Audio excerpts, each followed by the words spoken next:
What's up, everybody? My name is Jill Spite, and this is the One SEO podcast, and we have a super special guest on today's episode. So stay tuned. We're going to be talking all about review management. All right, everyone, we're back on the One SEO podcast, and today I have Oscar with me from NiceJob. Welcome, Oscar. Hey, Jill. Very nice to be here. Thank you. We're so excited to have you. Now, you work for NiceJob, so let's just talk a little bit about NiceJob. And for anyone out there who might not know exactly what it is or what you guys do, why don't you give a little context to that? Sure. First things first, NiceJob, we're a software company. So our software is built to solve the problem of how to get more reviews for your service business. Okay. What we kind of find these days is that everybody knows reviews matter. You know, we can talk, I'm sure we're going to talk more about that. People have kind of figured that, yeah, I need to get them, but it's a really frustrating process. Yeah. It's time consuming to ask for them. You know, you've got a million other things to be doing. Do you have time to text every customer to say, hey, leave me this review? It's also frustrating and awkward. It can be like an awkward thing to ask face to face. And every contractor or service business owner has got a story of that customer that was a great customer, said they were like, they asked them to leave a review. They said, yeah, I'll definitely do that. And then that review never came. Yeah. And that can be quite a discouraging and disheartening thing. So NiceJob was kind of, was created to kind of solve that problem. And the other real reason we're around is that, we try and help businesses stand out online in a way so they can compete in their local area, you know, without kind of breaking the bank too much. And so that's kind of where the review side comes in, because there's a lot of ways that they can spend money on their marketing, and to add reviews to that can be another thing to add on the list. But NiceJob was kind of built in their mind that, hey, we don't want this to be like a crazy expensive thing. Yeah. We want it to be a really effective channel that helps people, you know, compete online, compete against national brands sometimes. Yeah. And yeah, it's a cool company to work for. That's awesome. That's exciting.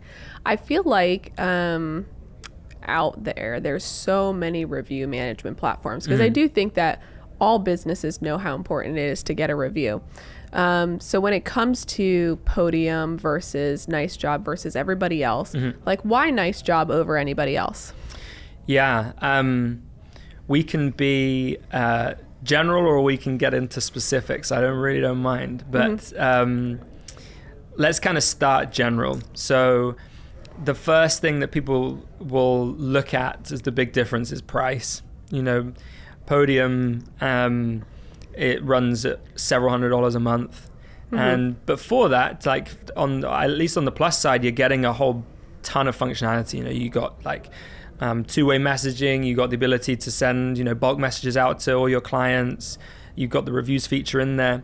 NiceJob is pure play review and reputation marketing. So like, we are a much more focused product. So our price point is, you know, far lower than a Podium or whoever.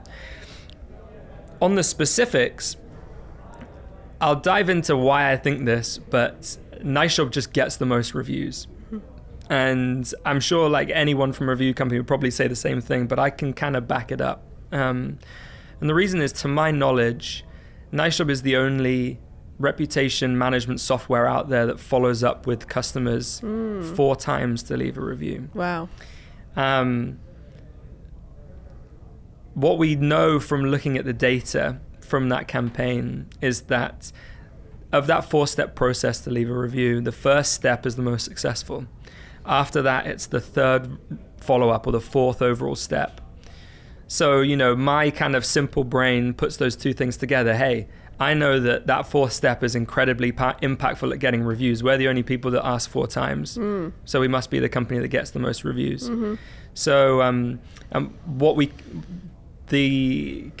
have in the back, on the back end, that allows us to have that 4-step process is a powerful algorithm that matches up your customers to your reviews coming in. So we only chase the people that need chasing. So those are the kind of, to my knowledge, us versus the competition, we're really the only software out there that has such a robust follow-up process. We do that because we have this we call it identity resolution or customer matching algorithm. And for the most powerful software, you also get it at a price point that is way lower than other softwares out there in the market. That's awesome.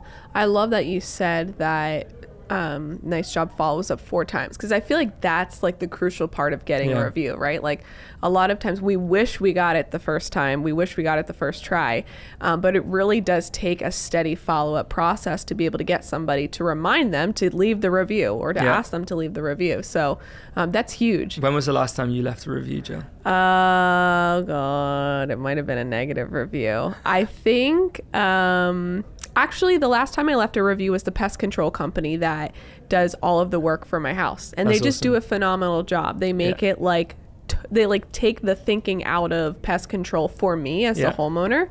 So I really appreciated that, because I'm busy and I don't have time to deal with bugs. So well, that's great that you did it. I mean, you're one step ahead of me already. But I would guess that since that pest control guy come into your house and today, you've probably had a ton of services that you could have left a review for. Yes, definitely. But chances are that nobody asked you. Yes, no. Or maybe, and even if they did, you might get that message and you think, hey, that'd be a good thing to do. But, you know, you've got a busy life. You know, you're in here, you have a job, you have a life at home. Yeah. You've got your dog running around. So they're just things that get in the way. And you know, business owners kind of, I think, feel that with their own customers.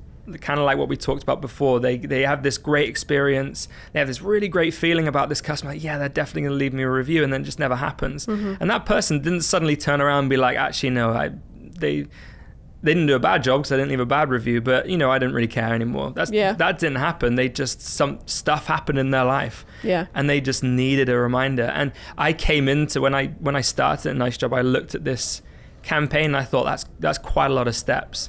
Like, we're not pissing people off on that kind of 4th reminder, but it never happens that way. People are on your side. They want to help you out. If anything, they're grateful to be reminded. They're like, oh yeah, I really do need to do that thing. And then the 3rd time you remind them, they're like, right. Now's the time. I wish I had 4 reminders for everything. That would make my life a lot easier. So let's talk about bad reviews, because like I said, I thought the last review that I had given was a bad one, and I thought about it automatically. It was actually a nail salon that I was really disappointed in, and I was kind of one of those people where it's like, if I'm really mad, I'm going to leave you a negative review, but if you're really good, I'm going to leave you a positive review. And then there's people that do a great job in between, but I never think to leave them a review unless they ask me. So when it comes to bad reviews, I mean, they can be pretty critical to a business. And of course, it's like, you know, a knife to your heart when someone leaves you a bad review. I assume, like, it's tough, because you're like, well, A, it didn't happen that way, or B, we really tried to make them happy and we couldn't succeed at that.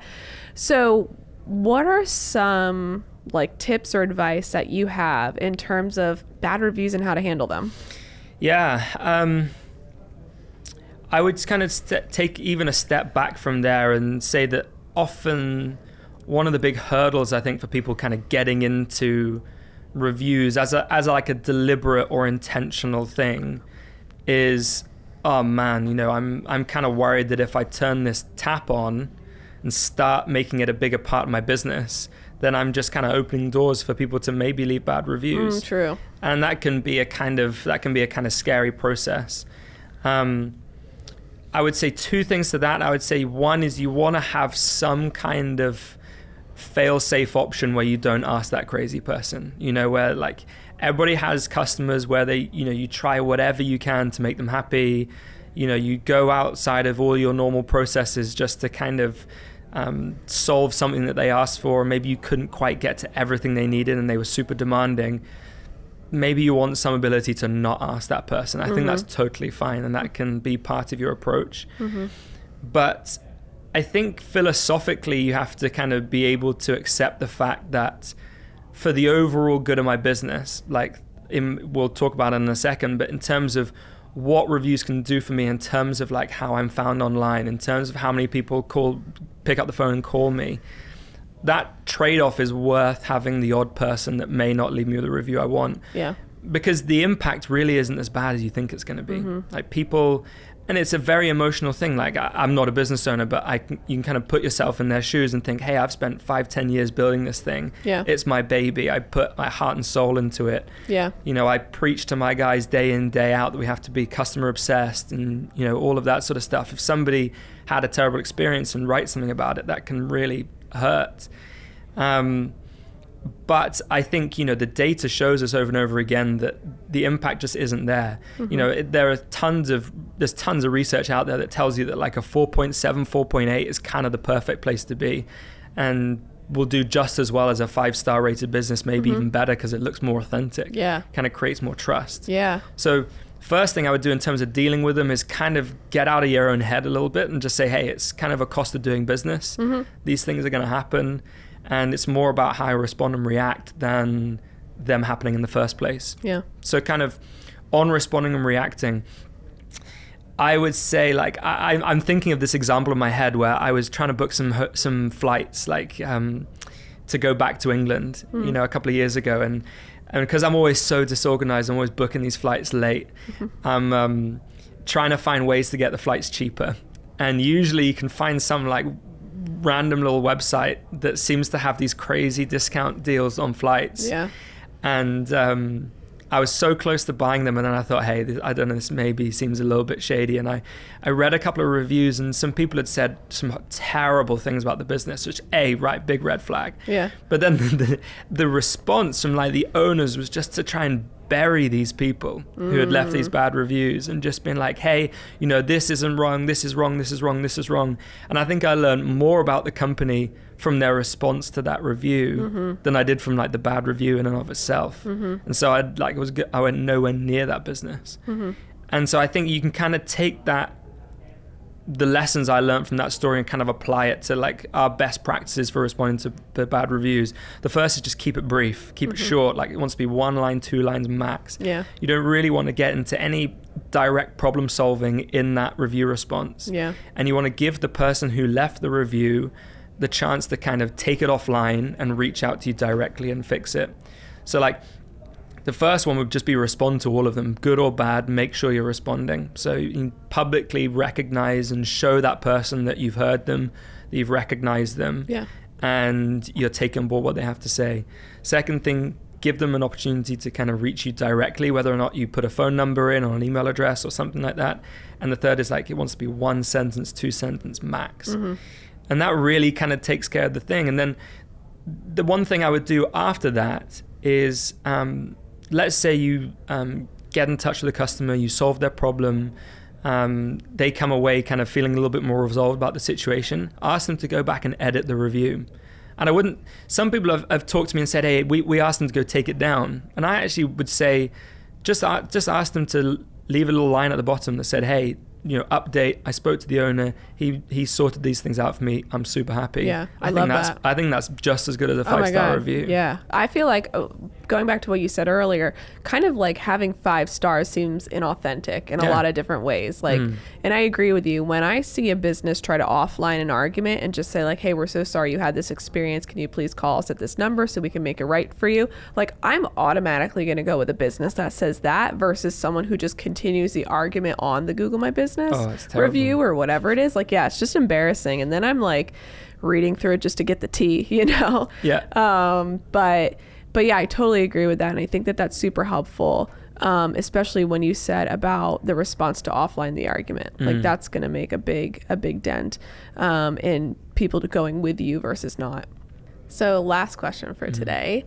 Let's talk a little bit about how review management helps increase profile rankings across the board. We've seen it on our side happen all the time. Obviously, Google likes it when you play in their sandbox where you're doing SEO, you're also doing ads, and then you've got activity on your Google My Business where you're getting more reviews and you're responding to them. So what is your insight on that? You know, I think I first would be some kind of technical bits of why, you know, reviews really matter. And I think where it shows up the most is in your kind of in your local search profile. And what I think of specifically is like the Google Map Pack. You know, we think of the three kind of pillars of that, of how you show up there, and relevance, distance and prominence, and that prominence piece, you know, how does Google know if your business is prominent? Like, they're looking at the things you were just talking about. Are people doing business with this company? How do I know that? Are they regularly getting new reviews? What's their rating? I mean, I don't know Google's algorithms, but I'm pretty certain that there's a fairly strong correlation between the businesses that have the most reviews and the highest ratings are the ones that usually feature in that Google Map pack. And some of the stats around click-through rates, around traffic that goes to sites if you appear in that pack is huge. I mean, I think it shows up 93% of the time at the top of Google search. Yeah. Click-through rates are about nearly 50% versus under 10% if you're not in the map pack. So just in terms of opening up your lead funnel, it's huge. And we have a client, Christine Hodge, who runs a pressure washing business actually in Freehold, New Jersey. No way. And she always thinks about her Google My Business kind of like as her digital storefront. You know, it's even more than your website. It's where people go first up to just check you out. Yes. If they hear your name as a recommendation, if they see one of your ads, they're just going to bung your name into Google search and just see what comes up. And so making sure that Google business profile is rock solid, even from a housekeeping point of view, but just mainly from those reviews and ratings, is just going to be a huge factor in driving leads and opportunities for your business. Yeah, that's awesome. I love that. Well, you've heard it here. If you're not doing anything from a review management standpoint, you should be. And if you're looking for a software to use, NiceJob is One SEO's #1 pick. So if you're looking to learn more about NiceJob or looking to have better tips on review management, feel free to call us, reach out to us. We would love to talk with you. And Oscar, thank you so much for being on the podcast. We love having you. We love hearing you talk. So hopefully everybody else enjoyed your awesome accent on the podcast too. Cheers, Jill. Thank you.